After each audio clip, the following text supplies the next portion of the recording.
The next 2 years in retail in east of India continue to be challenging because we're not seeing still huge amount of investment which needs to come into the retail sector in terms of building quality retail real estate, particularly in the east of India. There is a huge requirement to build at least 2 large malls in 2 different quadrants in Calcutta. So I'm saying replicating a south city in 2 different parts of Calcutta is required.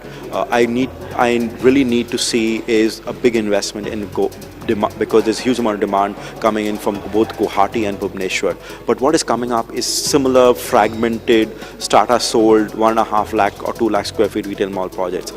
Both these cities require is one large blockbuster of a mall. So it requires a 3.5 lakh to a 5 lakh square feet mall, both in Guwahati and Bhubaneswar, which will actually capture that market. If we see fragmented development, it will struggle because all these products will struggle both from the retailer's perspective and the developer's perspective, because the retailers will get dispersed and secondly they'll get dispersed into multiple projects. So there'll be not one cohesive first to promote the retail business in both these cities per se. Potential definitely exists for one.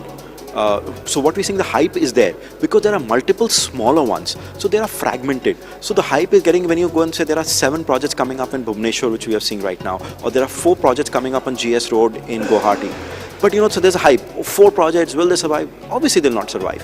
But the problem is, what it needs is one, but it needs a large one, which is not coming. So the hype is on the wrong side. The hype needs to be created in the right fashion in terms of what the demand dynamics are. There is no hesitation. I think it's a wrong myth that there is a hesitation from the big box retailers. The big box retailers are in fact coming to us, and whether the big international brand names, which is whether it's the brand names like Zara or Marks and Spencers, or international names, or even the likes of the Indian departmental stores like Shopper Stops and Lifestyles, who really want to expand in the Calcutta, but they're not finding the right quality of real estate.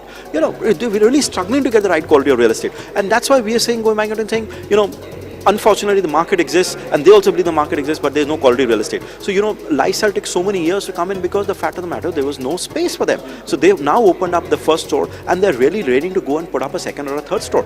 But they want to put it in the right location and the right format size. They will not go and open up anything and everything on the completely outskirts of the city where the customer really will take time to come in and their brand will not get established very well. You can say that there's a huge interest level from all the big brands which are already prevalent in big metro cities, other big metro cities in Delhi or Mumbai or Bangalore. They all are ready to come to Calcutta. It's just that they're not able to firm up their plans because of non-availability of quality real estate.